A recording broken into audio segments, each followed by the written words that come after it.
쌍둥이 형제가 살았습니다. 근데 쌍둥이도 이 쌍둥이라고 해도 좀 이렇게 다른 쌍둥이가 있는데 여기 쌍둥이는 아마 거의 똑같았나 봅니다. 근데 이 쌍둥이가 자라서 이제 성장을 했습니다. 성장을 했는데 동생이 먼저 결혼을 했습니다. 근데 이제 이 쌍둥이 가정에는 부모님들과 또 형제들과 이렇게 함께 한 집안에서 살았어요. 참 이게 동생이 보면 효자죠. 예? 이제 이렇게 살았는데 부인이 남편이 온다는 얘기를 듣고 연락 문자를 받고 이제 버스 정류장에 앞에 가서 이제 기다리고 있었습니다. 왜냐하면 집안에서는 식구들이 눈이 하도 많으니까 표현을 하지 못해서 이제 버스 정류장에 기다리고 있는데 남편이 버스에 내려서 오는 거였습니다. 그래서 이제 부인이 팍 달려가서 팍 품에 안기면서 얘기했습니다. 나 자기야 하루 종일 보고 싶었어. 아이고 그렇게 얘기를 하는 그 순간에 그 들려지는 얘기는 뭐냐면 재수씨 저 형인데요? 라고 했었습니다. 그러니까 이 부인이 너무 당황해서 아우 죄송해요 미안해요 하고 고개를 숙였어요. 그리고 이제 조금 있다 보니까 남편이 또 오는 거였었습니다. 그래서 다시 품에 안기면서 얘기했습니다. 자기야 조금 아까 나는 형에게 품에 안겨서 실수했지 뭐야? 라고 얘기했더니 또 들려지는 음성이 아까 나 그 형이 지금 나의 똑같은 형인데요? 라고 해 있었습니다. 예. 우리가 이렇게 보기에는 같아 보여도 분명히 다른 데가 있다는 거예요. 예. 우리가 이 땅에 살아가면서 우리에게는 진리라는 게 있습니다. 또 이 땅에는 우리에게 비진리라는 게 있습니다. 우리가 걸어가야 되는 길은 어떤 길이냐? 우리는 의인의 길에 서서 걸어가기를 축원합니다. 이 땅에는 죄인의 길과 그리고 의인의 길이 같아 보입니다. 그래서 많은 사람들이 같아 보이기 때문에 이 길이 죄인의 길인지 모르고 이게 의인의 길인지 몰라서 걸어갑니다. 그러나 죄인의 길은 사망의 길이라고 얘기하고 의인의 길은 생명의 길이라고 얘기합니다. 오늘도 우리는 분명하게 우리는 어떤 길에서 서든지 우리는 반드시 생명의 길에서 걸어가기를 축원합니다. 우리는 죄인의 길은 결국은 같아 보일지 몰라도 끝에 가서는 그 길은 반드시 사망이요 그 길은 죄인의 길이라는 것을 아시고 우리가 눈을 크게 떠서 우리가 죄인의 길에 서 있다면 빨리 의인의 길로 오시고 그 의인의 길의 결과는 생명의 길이라는 것을 아시고 내 눈에 보긴 같아 보여도 분명히 다르다는 것을 여러분 기억하시고 오늘도 우리가 죄인의 길이 아닌 의인의 길에 서서 걸어가시는 저와 여러분 되시고 한 주간도 그 생명의 길에서 걸어갈 때에 오늘도 우리 주님이 우리에게 풍성한 은혜 주심을 믿고 걸어가는 우리 모두 되시기를 예수의 이름으로 축복합니다. 예, 이럴 땐 아멘을 하시는 거예요. 예. 오늘 성경에는 아비멜렉의 친구 오늘도 야후삿이라는 사람과 군대 장관 비골이라는 사람이 오늘도 이삭에게 찾아왔습니다. 이삭은 이 사람들을 만나고 싶지도 않고 이삭은 이 사람들을 보고 싶은 생각도 별로 없습니다. 근데 이들이 지금 찾아왔어요. 이들을 생각하면 이삭의 마음속에는 지금 한쪽 구석에는 무엇인가 자리 잡았냐면 그 아픔의 고통이 남아 있습니다. 그들이 자기의 어떻게 되었는지 자기가 이 살아가면서 쓰라린 경험을 누구를 통해서 했냐면 이 아비멜렉이라는 이 왕을 통해서 아니면 그 주변의 그랄 주민으로 통해서 아픈 상처를 갖고 있었습니다. 이삭은 정말 잘 살았습니다. 누구보다도 행복하게 살았습니다. 근데 그 행복을 짓밟아버리고 그리고 자기를 개쫓듯이 내쫓은 자들이 있다면 그게 바로 아비멜렉 왕이었었습니다. 그러니까 이 아비멜렉에 대한 이 상처는 이 이삭이 갖고 있었습니다. 근데 이들이 왜 찾아왔느냐? 오늘도 이삭이 그들에게 물어봤습니다. 당신들은 나를 내쫓았고 나를 버렸고 그리고 나의 그 물을 막아버렸던 당신들이 왜 지금 나를 찾아왔느냐? 물어봤더니 그들의 대답은 단순한 대답이 아니었었습니다. 그들이 찾아왔던 그 한 가지 이유는 두려워서 찾아왔다는 거예요. 다시 말하면 너희가 나를 해할까 봐 너가 우리를 해할까 봐 그래서 찾아왔다는 거였습니다. 그러니까 찾아왔던 그 이유는 두려움 때문에 이삭을 오늘 찾아왔습니다. 그러나 이삭은 이들이 두려움 때문에 찾아왔든지 무엇 때문에 찾아왔는지 상관이 없이 이삭의 마음에는 이 아비멜렉, 그랄 지방에서 당했던 그 억울함이 그 마음속에 자리를 잡고 있었습니다. 근데 사실상 아비멜렉도 이삭의 그 우물을 막았던 그 한 가지 이유는 너무 이삭이 잘 됐던 거예요. 그래서 이삭이 너무 잘 되니까 그것을 시기와 질투를 물론 했었지만 실제 우물을 막았을 때 아비멜렉의 계산은 우물을 막고 남은 이삭이라는 사람이 아비멜렉의 자기에게 찾아와서 왕, 사실상 우리가 살아가는데 이 우물을 막으면 어떻게 되느냐? 그러지 말고 다시 우물을 열어라 하고 내가 가지고 있는 재산을 일부를 당신에게 줄 테니까 자, 무이 좋고 매부 좋고 너 좋고 나 좋고 우리 이렇게 화친을 맺자라는 의도를 가지고 아비멜렉이 사실 우물을 막았던 거예요. 이삭을 개쫓듯이 이렇게 쫓을 마음은 사실 없었습니다. 사실 이삭이 너무 잘 되니까 그 재산을 그래도 이 땅에 이렇게 잘 됐으면 왕에게 어떤 조공은 못 바치더라도 그렇게 이렇게 잘 됐으면 나눠 갖는 그런 것을 사실 아비멜렉이 바랬습니다.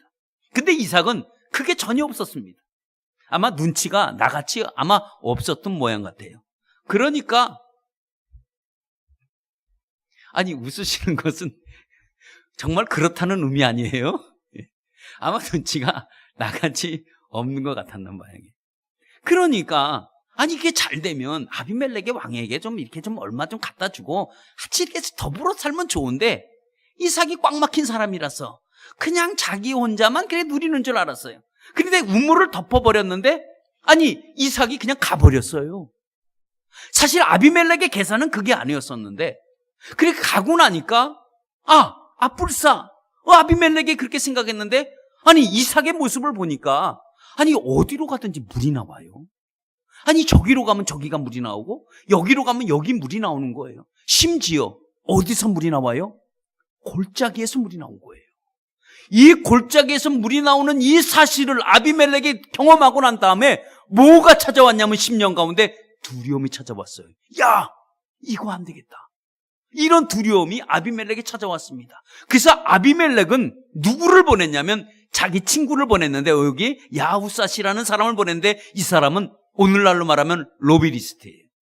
이 사람은 어떤 문제든지 가면 해결할 수 있는 사람이 바로 야후삿이라는 사람이에요. 그러니까 어떤 나라와 나라 사이에 어떤 미묘한 관계의 교류가 흘러갈 때는 이 야후삿을 보내면 해결을 할 수 있는 사람이 바로 이 아비멜렉의 친구 야후삿이었고 그 다음에 나라를 대표할 수 있는 사람이 누구냐면 군대장관 비골이라는 사람이에요. 이 사람들을 보내서 이 이삭과 화친을 맺기 위해서 드디어 보냈습니다. 그러면서 그들이 하는 얘기가 뭐냐면 우리를 해하지 말라는 거예요. 그러면서 다시 요구하는 게 이삭에게 다시 말하면 해하지 말라는 말은 다른 의미가 아니라 복수하지 말아달라는 거예요. 우리에게 복수하지 말아라. 더 좋은 말로 얘기합니다. 안 좋은 것은 기억에서 지워버리고 그리고 좋은 것만 당신이 생각하셔. 좋은 것만 기억하시면 됩니다 라고 얘기를 했을 때 이삭의 반응이 별 반응이 없었습니다. 별 반응이 없었을 때 여기서 야후삿이라는 사람이 이삭에게 무엇을 하고 얘기를 하냐면 당신은 복을 받은 자다. 우리는 복을 받지 못한 자고 당신은 복을 받은 자 아니냐. 복을 받은 자니까 당신이 우리를 이해를 해주고 받아줘야 되지가 않느냐라고 했을 때 이삭은 어떤 마음의 결정을 내렸냐면 그래 내가 한번 이해해 보도록 해볼게. 내가 당신들을 용서하는 마음을 한번 가져볼게 라고 말을 했을 때 이때 이 말을 놓치지 않고 이 사람들이 뭘 요구했었냐면 그러면 계약을 맺자는 거예요. 그러면 우리가 그냥 말로 주고받을 게 아니라 한마디로 말하면 문서를 만들자는 거예요. 당신이 우리를 공격하지 않겠다는, 복수하지 않겠다는 맹세를 해보자는 거예요. 그래서 그 맹세를 그렇게 합니다. 근데 우리가 이렇게 생각을 해보면 이삭이라는 사람이 사실상 어떠한 용기와 그리고 배짱과 그리고 어떤 담대함과 이런 것을 가지고 있는 성격은 사실 못됐습니다. 그런데 왜 이 아비멜렉 이 왕은 무엇 때문에 이렇게 두려워하고 무엇 때문에 이렇게 화친을 맺고 무엇 때문에 이렇게 맹세까지 받아야 될 이유가 뭐가 있을까라고 한번 생각해 봤어요. 이 이삭이라는 사람은 우물을 갔지만 우물을 번번이 빼앗겼어요. 지키지 못했던 사람입니다. 근데 뭐가 두려워서 아비멜렉의 왕이 이렇게 로비리스트를 보내고 군대 장관까지 보내서 화친을 맺게 하는 그 이유는 뭘까? 이삭도 궁금했어요. 여러분들도 궁금하시죠? 이삭도 궁금했어요. 무엇 때문에 그러냐 물어봤더니 이 사람들의 대답은 무엇을 보았다는 겁니다. 무엇을 보았다는 걸까요? 하나님을 보았다고 얘기합니다. 하나님을 보았다는 이 의미가 어떤 의미로 얘기를 하냐면 이삭 당신 혼자서 살아가는 것이 아니라 보니까 당신에게는 하나님이라는 존재가 당신 곁에 있어서 당신을 도와주고 당신을 지켜주고 당신을 인도하는 걸 보니까 우리가 이 우물을 막았던 이 사건이 하나님에게 이것이 접수된다고 했을 때 우리에게 당하는 이 공격이 이루 말할 수 없을 것 같다. 우리가 하나님을 보았기 때문에 화친을 맺어야 되는 이유가 바로 거기 있었던 겁니다. 이삭 자신으로 볼 때는 두려워할 수가 없었어요. 뭐가 두렵겠습니까? 그러나 이삭이 함께하고 함께 인도하는 그 하나님을 보니까 아비멜렉이 두려워서 견딜 수가 없었습니다. 하나님이 함께하는 사람들은 정말 두려운 사람들입니다. 우리가 예수 믿고 예수 믿지 않는 사람끼리 우리가 항상 있을 때는 예수를 잘 믿는 사람에게는 뭐가 있냐면 영적인 권위라는 게 있습니다. 그래서 믿지 않는 자들이 예수를 잘 믿는 사람 보면 은근하게 마음속에 뭘 느끼냐면 두려움이라는 게 느낍니다. 이것이 하나님을 섬기는 사람들이 갖고 있는 보이지 않는 영적인 어토리티라고 합니다.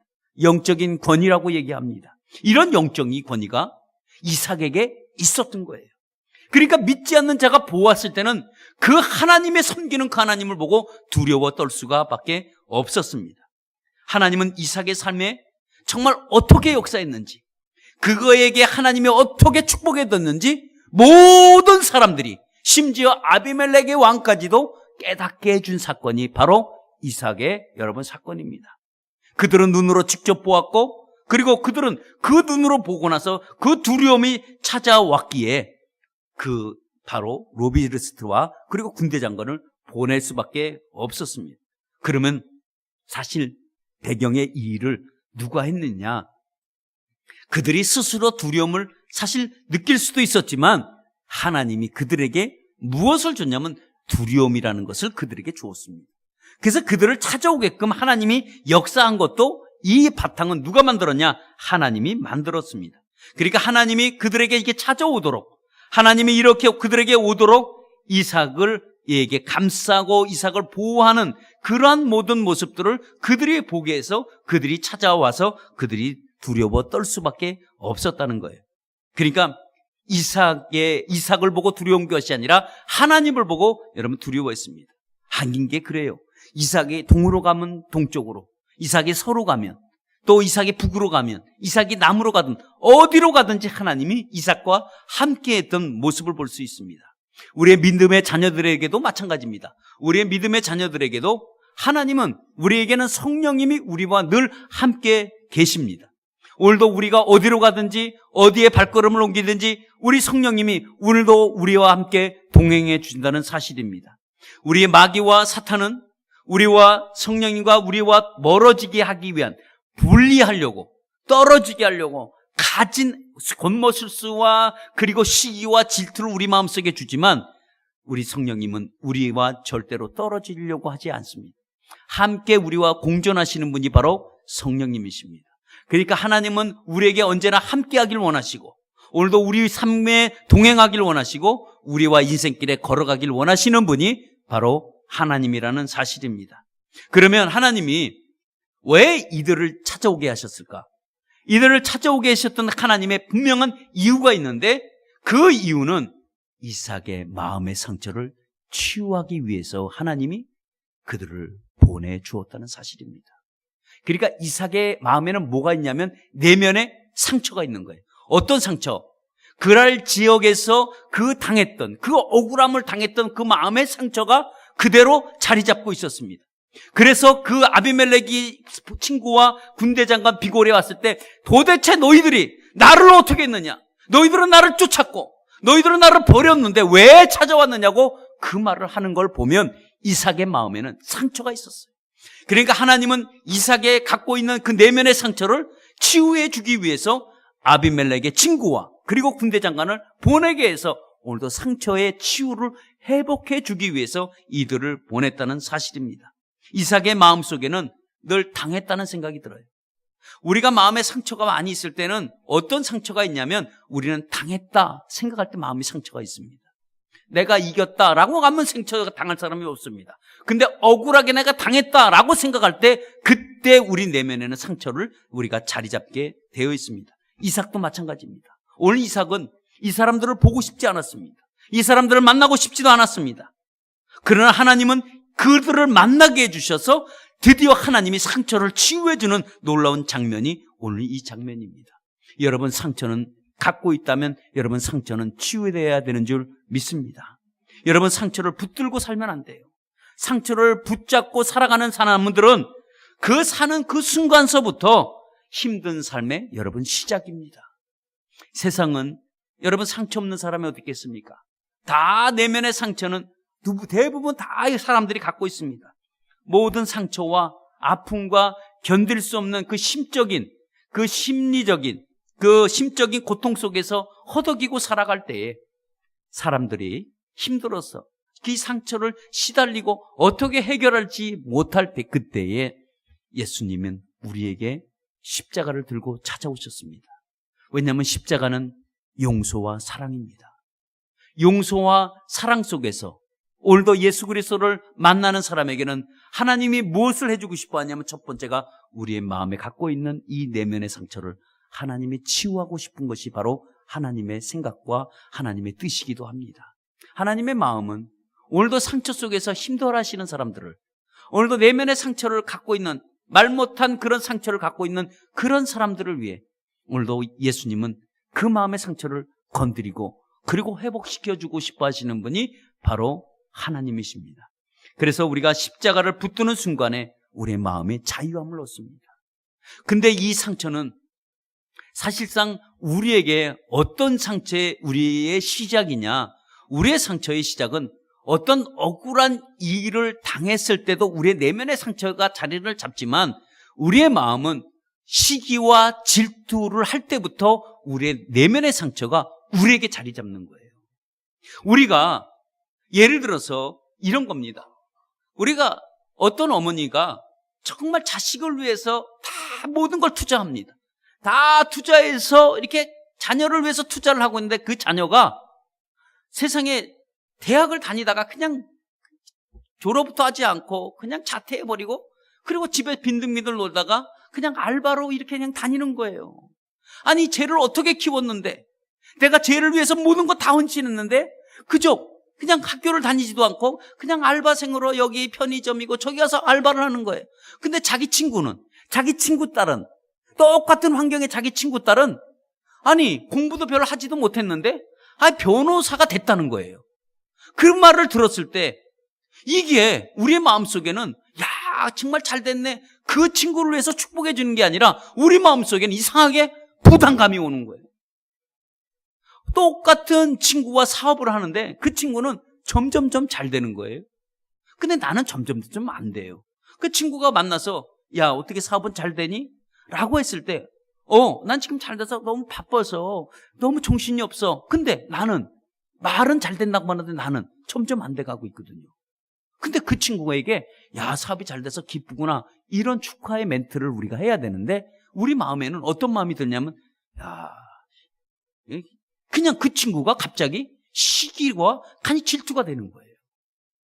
아니 어떤 친구는 자기 친구는 딸이 아주 공부할 때도 별로 맨날 학점도 제대로 받지 못해서 아이고 우리 딸은 저렇게 공부도 지지지 못하는데 시집이나 잘 갈지 몰라 맨날 한숨 쉬고 있는데 자기 딸은 그래도 맨날 학교 날 때 보면 A 학점 받죠. 인물도 반반하죠. 아이고 시집은 그래도 쟤보다 우리 딸이 시집은 더 잘 가겠지 했는데 정작 시집 갈 때 보니까 자기 딸은 그냥 별 볼 일 없이 시집을 가는데 저 친구 딸은 시집을 잘 못 갈 줄 알았는데 정말 좋은 자리에 시집을 가면 우리 마음속에는 이런 알지 못하는 미움이, 시기가 막 들어서는 거예요.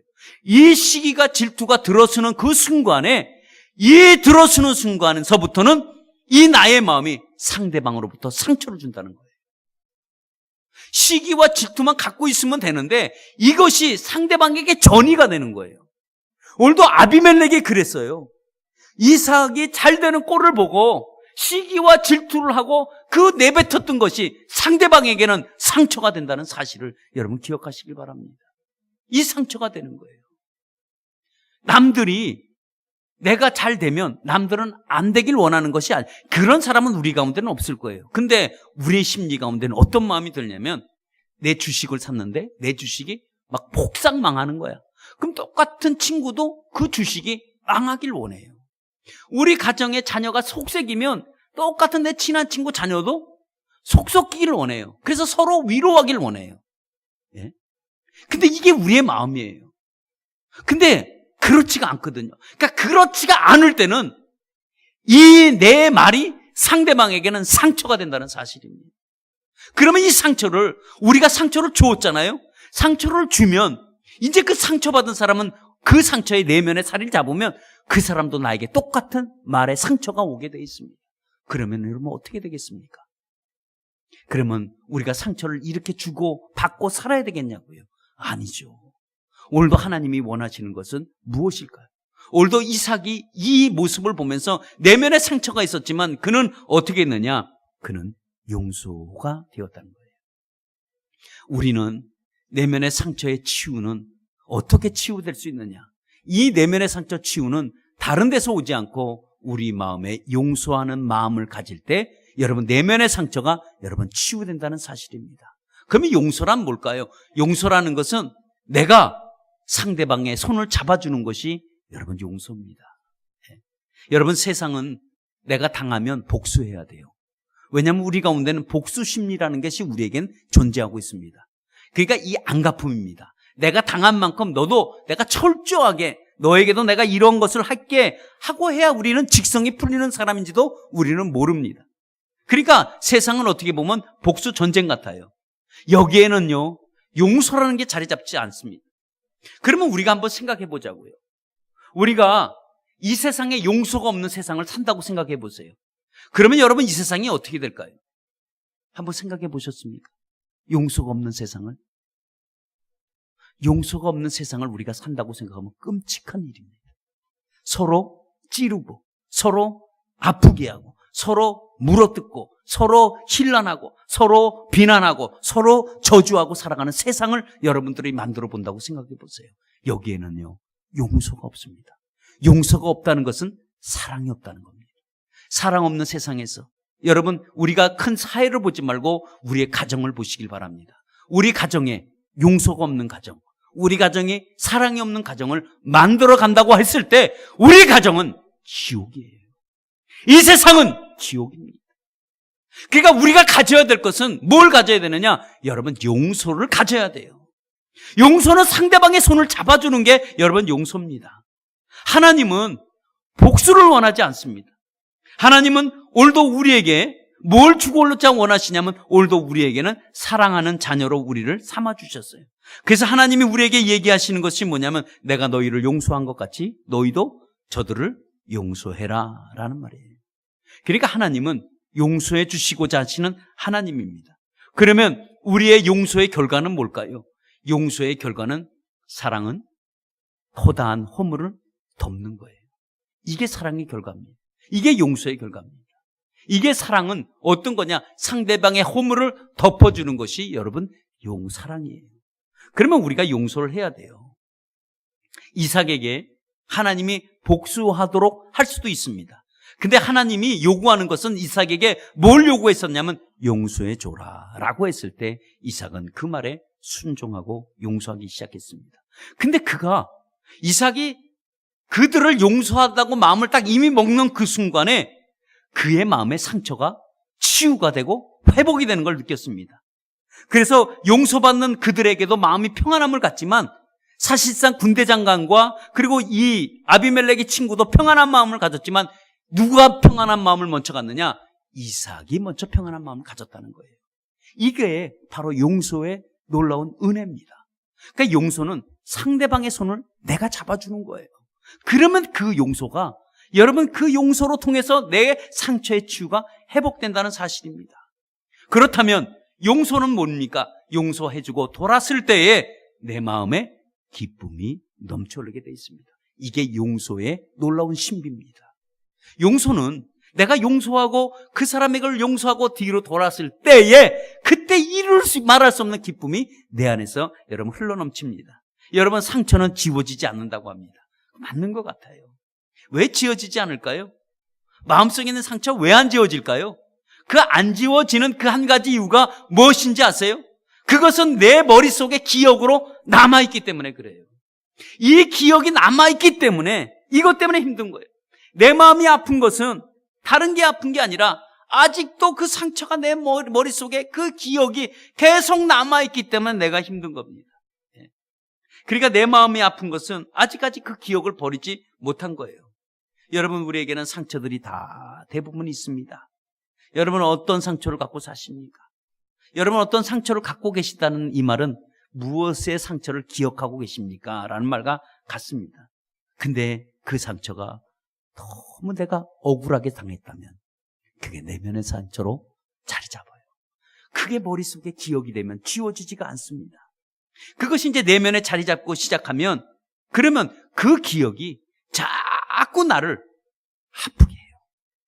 자꾸 그 기억 때문에 상대방을 찌르는 거예요. 그리고 상대방을 힘들게 만듭니다.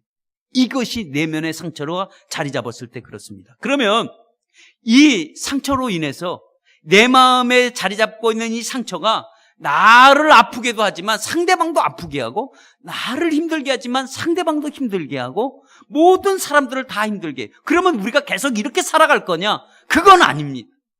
그러면 이 상처를 기억해서 지우려고 한다면 어떻게 해야 됩니까? 그것이 바로 용서입니다. 이 지류를 멈추게 하려는 방법은, 그 놀라운 강력한 힘은 용서라는 힘을 가지시기를 축원합니다. 여러분, 용서하면 여러분, 우리의 마음의 상처가 여러분 치유되면서 기억에서 자꾸 지워집니다. 오늘도 이삭은 그 아비멜렉의 용서해 주고 나서 그가 무엇을 했냐면 잔치를 베풀었다고 그래요. 오늘도 그게 먹고 마셨어요.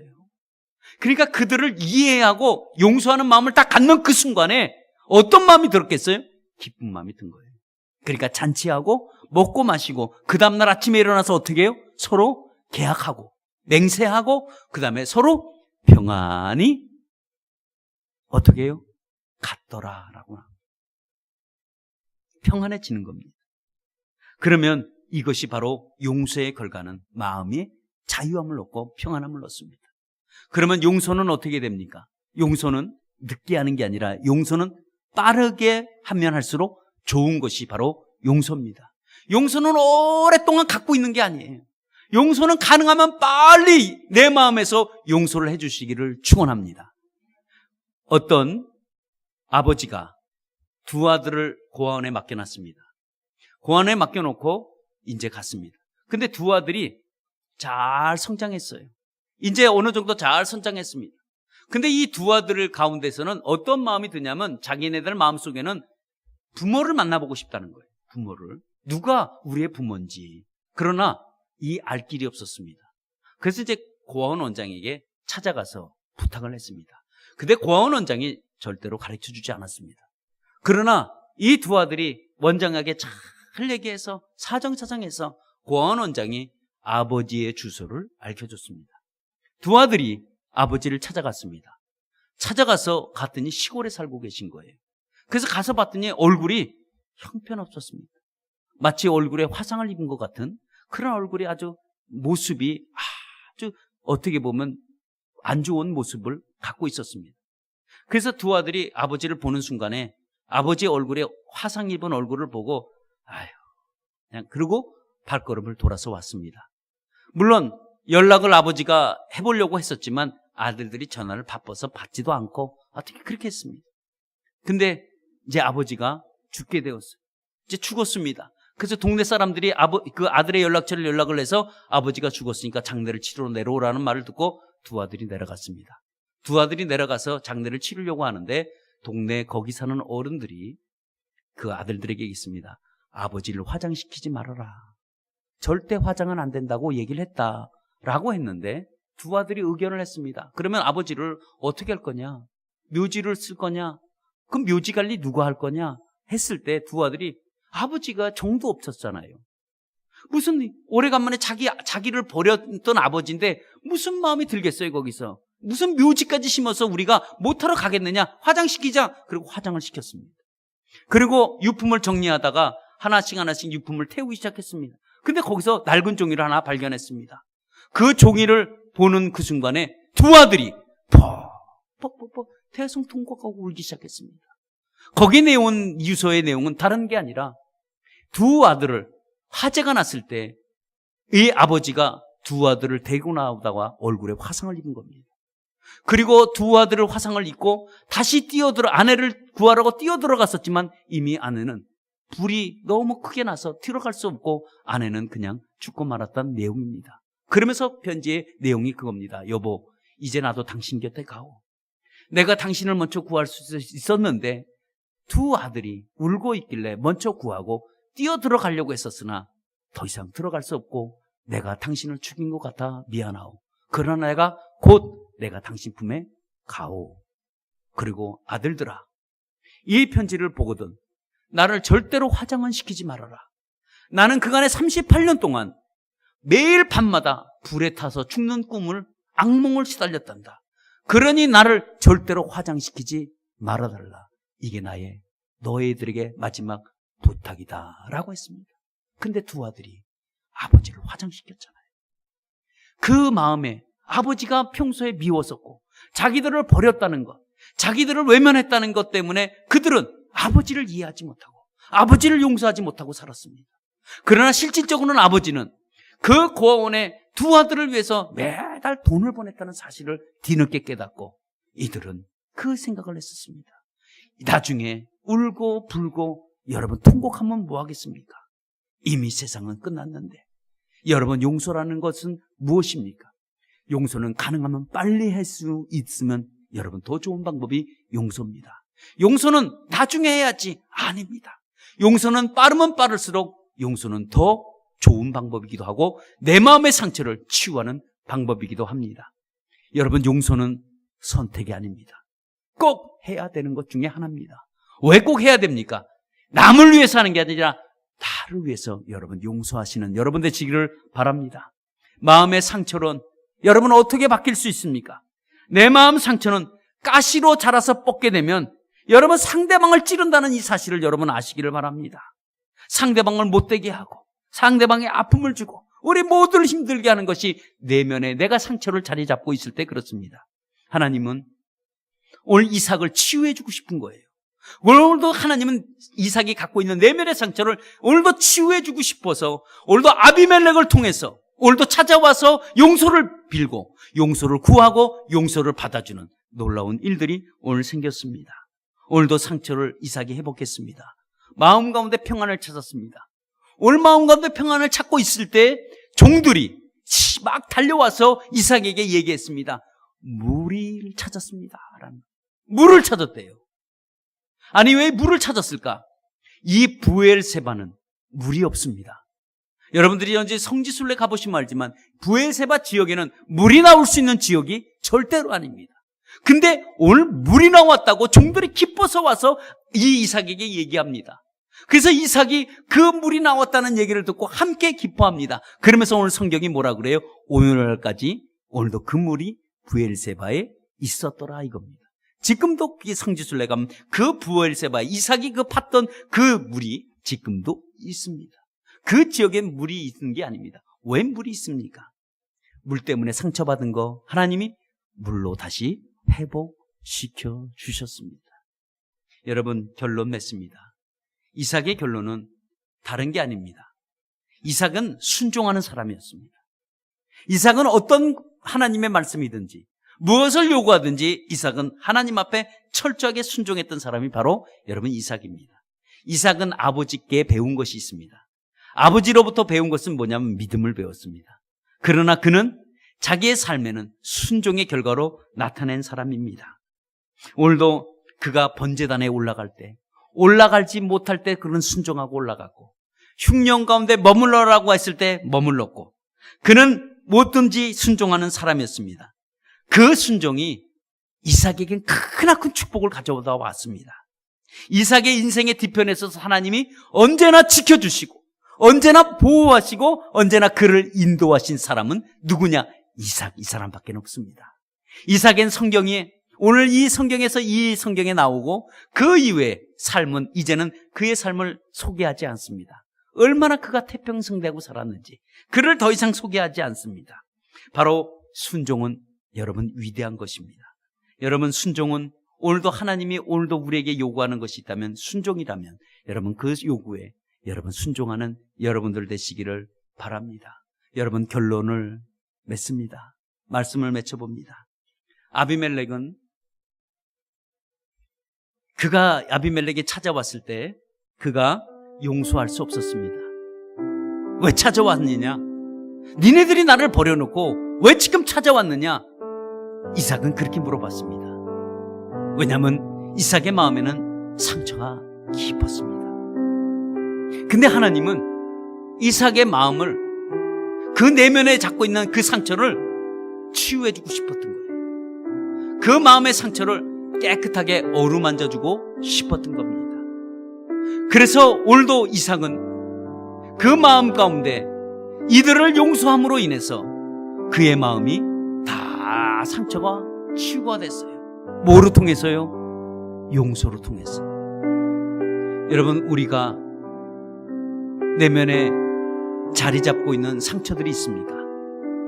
그 상처가 있다면 여러분 그 상처를 그대로 껴안고 이 세상 살아가시렵니까?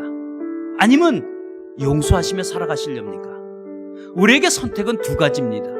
용서할 것이냐, 용서 안 하고 살 것이냐.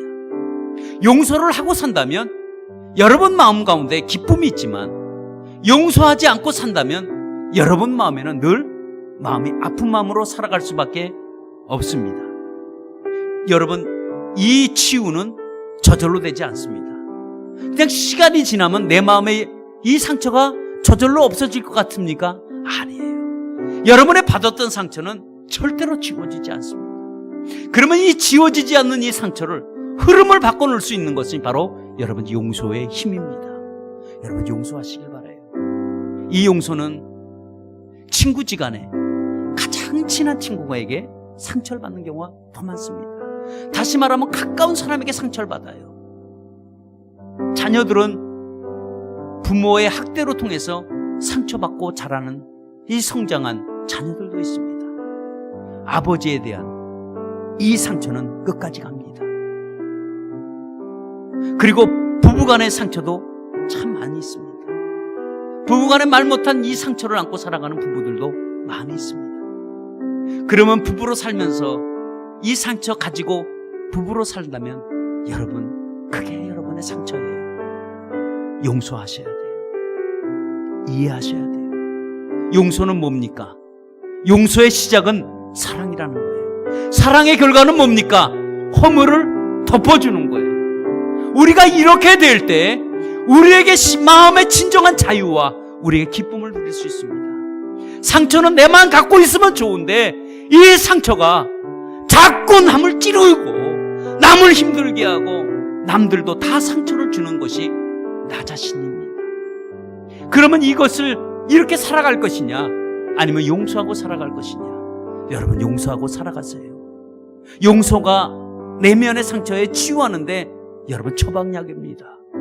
오늘도 주님이 오늘도 우리에게 요구하는 게 있다면, 여러분들에게 순종을 요구한다면 용서해 줘라, 그거예요. 여기에 순종하시길 바랍니다. 이삭은 이 말에 순종을 했습니다. 여러분들도 이 말씀에 순종하고 내 마음에 있었던 상처 용서해 주시길 바랍니다. 용서 안 하고 살아도 됩니다. 그러나 여러분들이 힘듭니다. 내가 힘듭니다. 내가 견디기 어렵습니다.